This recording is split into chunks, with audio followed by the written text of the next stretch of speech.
पाकिस्तान और ईयू का ये समझौता भारत के लिए एक बड़ा चिंता विषय बन रहा है। इस जॉइंट स्टेटमेंट की अंदर कई बातें ऐसी हैं जो इंडिया को नागवार गुजर सकती हैं।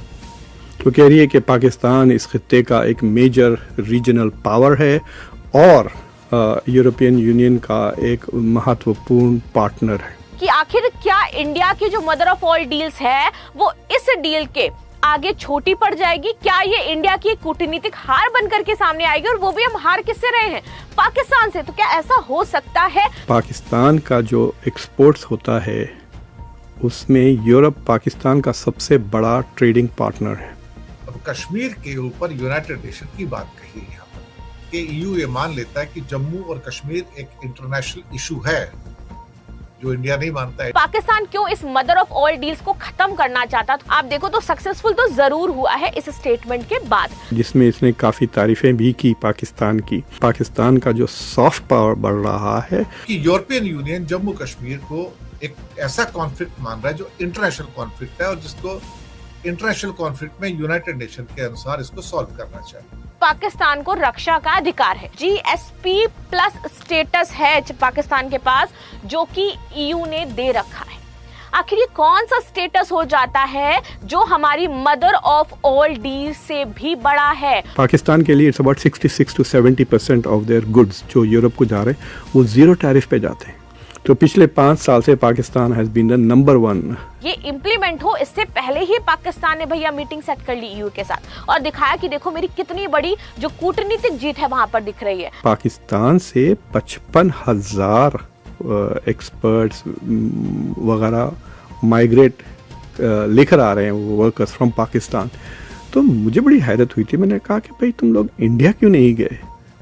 यानी कि इससे ये पता चला कि भैया पाकिस्तान ने हमसे पहले ही एक बेहतरीन डील ईयू के साथ साइन कर रखी थी। यानी कि कोई बहुत बड़ी चीज इंडिया ने नहीं की है। इटली में मेलोडी चॉकलेट लेके गए थे, वो मेलोनी के ऊपर मतलब छोटे बच्चों की तरह लाइन नहीं मारते स्कूल में, उस तरह वो लाइन मार रहे थे। इट इज़ वेरी क्लियर कि पाकिस्तान भारत से आगे हो चुका। यूनियन के कमेंट आए हैं कश्मीर के ऊपर पाकिस्तान के कॉन्टेक्स्ट में, उसके ऊपर बात करेंगे। यूरोपियन यूनियन का एक बयान आता है साहब, ये क्यों आता है? यूरोपियन कमीशन की जो डेप्यूटी है काजा कल्लास, वो इस्लामाबाद के टूर पे आती है। जी हाँ, पाकिस्तान के टूर पर। और इसी बातचीत के दौरान जम्मू कश्मीर का मसला उठाया जाता है। अब ये पाकिस्तान और यूरोपियन यूनियन की 9th स्ट्रेटेजिक टॉक्स थी और इसके बाद एक जॉइंट स्टेटमेंट कहा जाता है। इस जॉइंट स्टेटमेंट की अंदर कई बातें ऐसी हैं जो इंडिया को नागवार गुजर सकती हैं। हालांकि काजा कल्लास ने पहले शहबाज शरीफ और बाद में असीम मुनीर से भी मुलाकात की। अब यहां पर कई पॉइंट्स हैं जॉइंट डिक्लेरेशन के अंदर। पॉइंट नंबर 11 क्या कहता है? पॉइंट नंबर 11 कहता है कि पाकिस्तान ने जम्मू कश्मीर के मुद्दे पर इंफॉर्मेशन दी। यूरोपियन यूनियन के जो रिप्रेजेंटेटिव थे उन्होंने यूक्रेन के खिलाफ रशिया की जो वॉर है उसके बारे में इंफॉर्मेशन दी।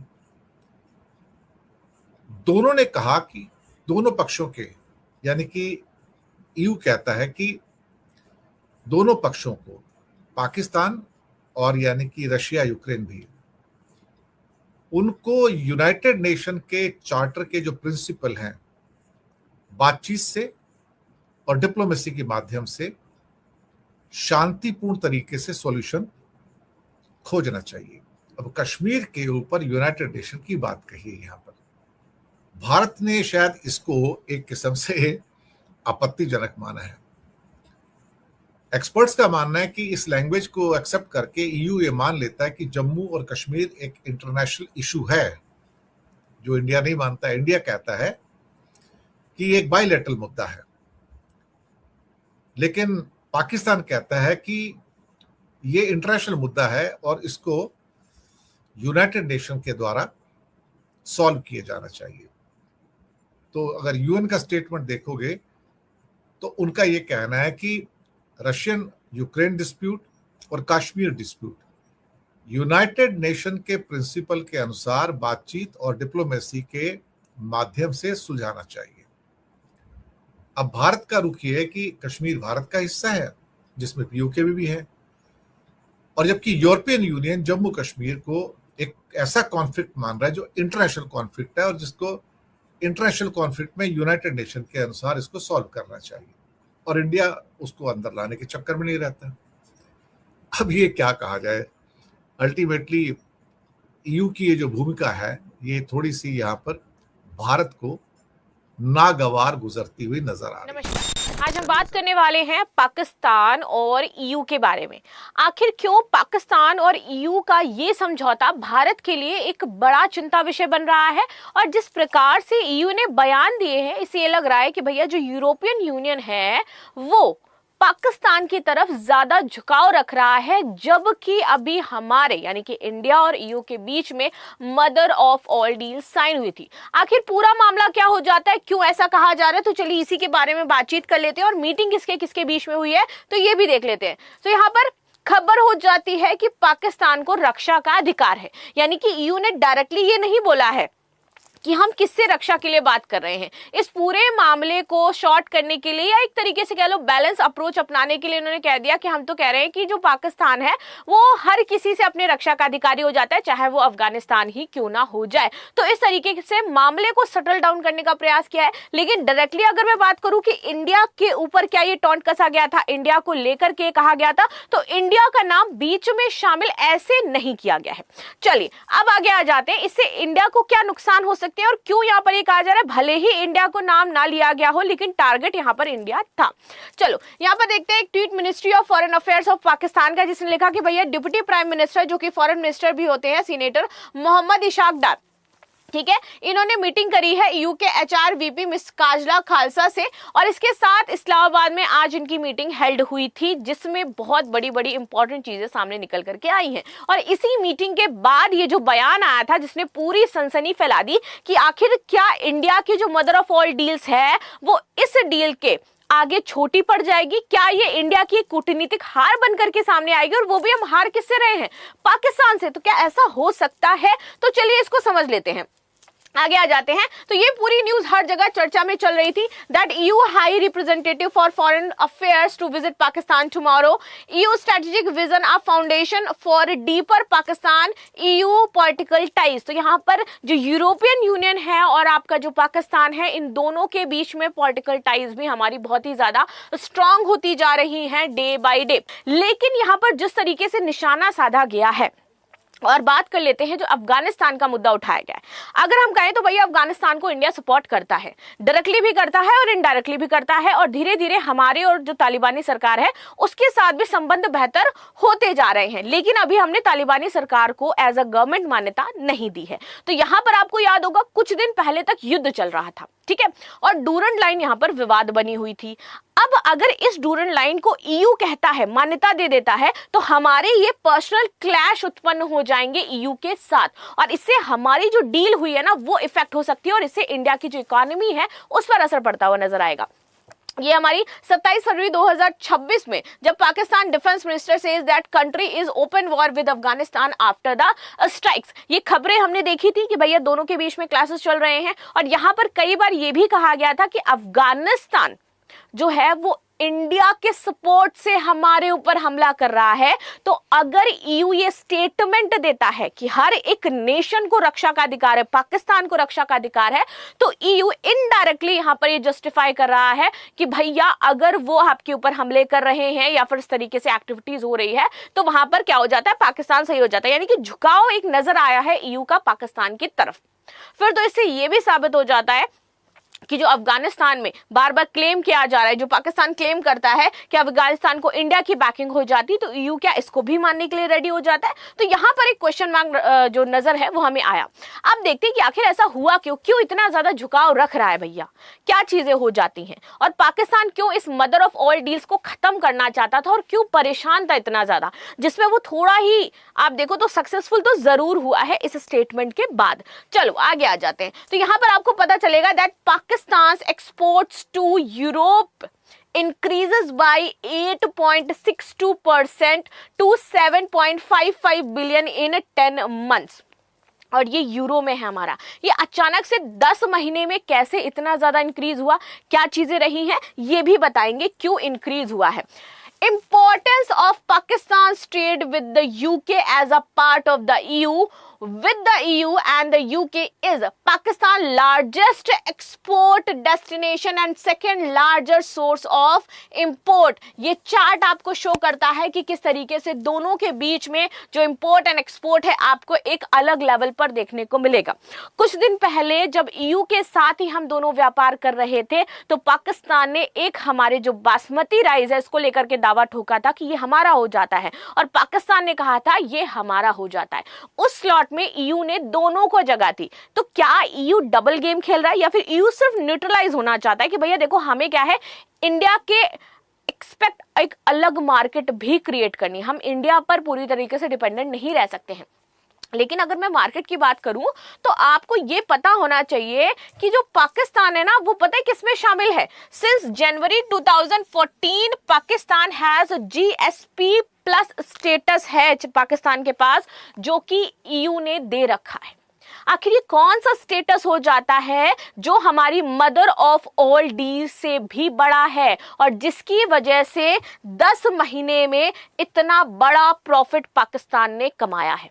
ये एक ट्विस्ट एंड टर्न पॉइंट है जिसके बारे में मैं बात कर रही हूं, और अगर आप में से किसी को भी इसके बारे में पता है तो जरूर बताना कि क्या आप पहले से जानते थे कि भैया ये क्या हो जाता है GSP प्लस स्टेटस जो पाकिस्तान को दे रखा है EU ने, जिससे ये कहा जा रहा है कि भाई इंडिया को तो ठीक है, आपने बोला कि मदर ऑफ ऑल डील्स हम साइन कर रहे हैं, लेकिन उस मदर ऑफ ऑल डील से पाकिस्तान पर इफेक्ट बहुत ज्यादा पड़ रहा था। पाकिस्तान को लग रहा था कि हमारी पूरी की पूरी मार्केट खत्म हो जाएगी, हमारे पास जो पैसा आता है, हमारी जो चीजें वो कहीं ना कहीं समाप्त हो जाएंगी। तो इस वजह से ये इंप्लीमेंट हो इससे पहले ही पाकिस्तान ने भैया मीटिंग सेट कर ली EU के साथ और दिखाया कि देखो मेरी कितनी बड़ी जो कूटनीतिक जीत है वहां पर दिख रही है। अब व्हाट इज GSP प्लस? तो ये एक स्पेशल इंसेंटिव एग्रीमेंट होता है for sustainable development and good governance that support vulnerable developing countries। यानी कि इससे ये पता चला कि भैया पाकिस्तान ने हमसे पहले ही एक बेहतरीन डील EU के साथ साइन कर रखी थी। यानी कि कोई बहुत बड़ी चीज इंडिया ने नहीं की है ऑलरेडी, और उसके लिए 66% से भी ज्यादा ऐसे प्रोडक्ट्स थे जो EU के टैरिफ फ्री थे। उसके लिए जो ये क्राइटेरिया यहाँ पर दिया गया ये दिखाता है कि कैसे स्ट्रॉन्ग पकड़ पाकिस्तान ने EU पर बनाई है। इंडिया तो बाद में एक डील साइन कर पा रहा है, हम जो इतना बड़ा बड़ा चला रहे थे mother of all deals mother of all deals, अब आपको पता चलेगा कि भाई पाकिस्तान तो पहले ही बहुत अच्छे स्टेटस में शामिल हो जाता है, but it's a vulnerable country, हमें ये याद रखना होगा। Now at a glance EU preferential imports from GSP beneficiary countries 2024, जहां पर आप देखोगे कि किस तरीके से यहाँ पर बेनिफिट मिला है इसकी वजह से, चाहे वो इकोनॉमिक स्ट्रक्चर हो, इसका 51% अप्रॉक्सीमेटली GDP 2024% में बढ़ा है। साथ ही साथ नेचुरल गैस रिजर्व में हो, चाहे एक्सपोर्ट प्रोडक्शन में हो, GSP प्लस प्रेफरेंसेस की बात कर लेते हैं। ट्रेड पार्टनर्स की बात करते हैं, EU and the UAE and the US are Pakistan most important trading partners यहाँ पर हो जाते हैं, जिसमें चाइना है, उसके बाद EU है, फिर UAE है और फिर यहाँ पर US हो जाता है। ठीक है, साथ ही साथ ट्रेड विद EU की बात करें तो भैया यहाँ पर 11.0 बिलियन यूरो से लेकर के 2024 में अब अप्रोक्सीमेटली हर साल दर साल 12 से 24% तक यहाँ पर बढ़ रहा है। तो किस तरीके से देखोगे कि पाकिस्तान की इकोनॉमी में ये बहुत बड़ा रोल अदा कर रहा है, जिसकी वजह से इसकी इकोनॉमी बची हुई है। ये देखिए 11 billion appear the largest product section under the GSP plus million 2024 किस तरीके से बढ़ता हुआ आपको नजर आएगा। तो एक तरफ आप इंडिया के साथ mother of all deal sign करते हो, इंडिया को सपोर्ट करते हो, दूसरी तरफ जब आप वहां पर विजिट करने जाते हो तो आप इस तरीके की एक सिचुएशन क्रिएट करके आते हो। तो अब क्वेश्चन मार्क ये हो जाता है कि क्या ये इंडिया की बड़ी कूटनीतिक हार हो जाती है या फिर ये पाकिस्तान की एक बड़ी कूटनीतिक जीत हो जाती है, और इससे भारत को अब क्या सीख लेनी चाहिए, भारत को क्या करना चाहिए। क्योंकि हम लोग तो मदर ऑफ ऑल डील्स के नाम पर बहुत ज्यादा खुश थे कि बहुत अच्छा हो रहा है, लेकिन ये जो सिनेरियो अभी बना है, जिस तरीके से बातें निकल करके आई हैं, कल को अगर UN में पाकिस्तान मुद्दा उठाता है राइट भारत से रिलेटेड, कश्मीर से रिलेटेड, तो क्या ईयू का झुकाव पाकिस्तान की तरफ होगा या फिर वो भारत के लिए खड़ा होगा? ये सबसे बड़ा प्रश्न चिन्ह है, क्योंकि हम तो कह रहे थे कि स्ट्रैटेजिक पार्टनरशिप हमारी डेवलप होगी। अगर मुद्दा आ जाता है कभी कश्मीर का, चाहे वो आप देख लो पाकिस्तान के आतंकवाद का, तो ईयू इंडिया का सपोर्ट करेगा। लेकिन जिस तरीके से झुकाव नजर आया, जिस तरीके से बातें कही गई हैं, उससे तो ये लग रहा है कि शायद यूएन में भी ईयू का झुकाव जो है वो न्यूट्रल रहेगा, ना वो इंडिया की तरफ होगा ना वो पाकिस्तान की तरफ होगा। तो उस तरीके से हमारे डील साइन करने या स्ट्रैटेजिक पार्टनरशिप का कोई बहुत ज्यादा मतलब निकल करके आया नहीं। लेकिन अब जो मीटिंग हो रही है that is also an important meeting. मैं आपको तफसील बताऊंगा कि एक्चुअली क्या कर रही हैं। तो ये है vice president of European union who is in charge of the foreign policy of European union. तो इनका नाम है काया लिखते हैं लेकिन इट्स प्रोनाउंस काया कैलस है। शी इज़ क्वाइट प्रोमिनेंट, आपने कई बार देखा होगा उनको, डॉक्टर जयशंकर के साथ भी वो मीटिंग्स वगैरह में आते रहते हैं। तो but it is important to listen to what she is saying. तो एक बात जो इन्होंने कही ये सुनने लायक है कि वो पाकिस्तान को एक मेजर रीजनल पावर की हैसियत दी है। Pakistan is a major regional power and an important partner for the European Union. तो कह रही है कि पाकिस्तान इस खित्ते का एक मेजर रीजनल पावर है और यूरोपियन यूनियन का एक महत्वपूर्ण पार्टनर है। तो ये कह रही है देखो पाकिस्तान का जो एक्सपोर्ट्स होता है उसमें यूरोप पाकिस्तान का सबसे बड़ा ट्रेडिंग पार्टनर है। Europe is bigger than China और अमेरिका दोनों से कंबाइन। तो ये बहुत इम्पॉर्टेंट बात है क्योंकि पाकिस्तान स्ट्रेटिजिकली अमेरिका के अब बहुत करीब हो गया है और फिर चाइना के साथ तो पुरानी दोस्ती ही है। तो लेकिन ये बात मतलब एक तरह से आप कह सकते हैं कि थोड़ा तंज भी कर रही है कि भाई तुम उनके साथ ज़्यादा फिरते रहते हो लेकिन ट्रेड तो हमारे साथ कहते हो। इनफैक्ट पाकिस्तान का जो ट्रेड है मैं देख रहा था तकरीबन 8,500 बिलियन यूरो है ईरान एक्सपोर्ट्स पाकिस्तान के टू यूरोप, $10 बिलियन के करीब एक्सपोर्ट्स हैं। तो ये जो GSP प्लस है वो एक यूरोपियन यूनियन का एक प्रोग्राम है जिसके तहत जो डेवलपिंग कंट्रीज़ है उनके जो तकरीबन 66-70% एक्सपोर्ट्स और यूरोपियन यूनियन के साथ है ये ट्रेड। सो जो 27 मुल्क है यूरोप के which are part of EU उसके साथ। तो जो GSP प्लस है अगर आप उस प्रोग्राम में हैं तो first you have to be a developing country. GSP plus America को नहीं मिलता। तो आपके तकरीबन most of the things that आप एक्सपोर्ट कर रहे हैं तकरीबन पाकिस्तान के लिए it's about 66-70% of their goods जो यूरोप को जा रहे हैं वो ज़ीरो टैरिफ पे जाते हैं। इट्स लाइक सेइंग 2014 से ये GSP प्लस प्रोग्राम में हैं और उसका मतलब ये है कि पाकिस्तान यूरोप को बेसिकली बगैर टैरिफ के जो चीज़ें एक्सपोर्ट करता है पाकिस्तान बेसिकली गारमेंट्स है जिसमें इंडिया भी है, बांग्लादेश भी है, श्रीलंका भी है। जियोपॉलिटिक्स का भी मामला है ईरान के साथ। अब Pakistan has become the main interlocutor कह सकते हैं। जो डिप्लोमेसी हो रही है वेस्ट की ईरान के साथ जो बहुत इम्पॉर्टेंट है दोनों अमेरिका के लिए भी यूरोप के लिए भी, वो अब पाकिस्तान के थ्रू ही जा रहा है जिसमें इसने काफ़ी तारीफ़ें भी की पाकिस्तान की फॉर इट्स रोल। तो वो दे हैव रियलाइज्ड कि पाकिस्तान का जो सॉफ्ट पावर बढ़ रहा है उसके वजह से द इम्पोर्टेंस इज़ के सॉफ्ट पावर जो बढ़ रहा है उसकी इम्पोर्टेंस ये है कि they are treating it as a major power. जैसा आप लोग जानते हैं चंद साल पहले मतलब 1.5 साल हो गया, शायद 1.5 साल हो गया, जब मैं टर्की गया था तो मुझे मार लग गया था, मैं गिर गया था टर्की में। तो आई हर्ट माई एंकल। तो वहाँ पे मैं 3-4 दिन के लिए एक्स्ट्रा रहना था तो मैं नॉर्थ मैसिडोनिया चला गया था।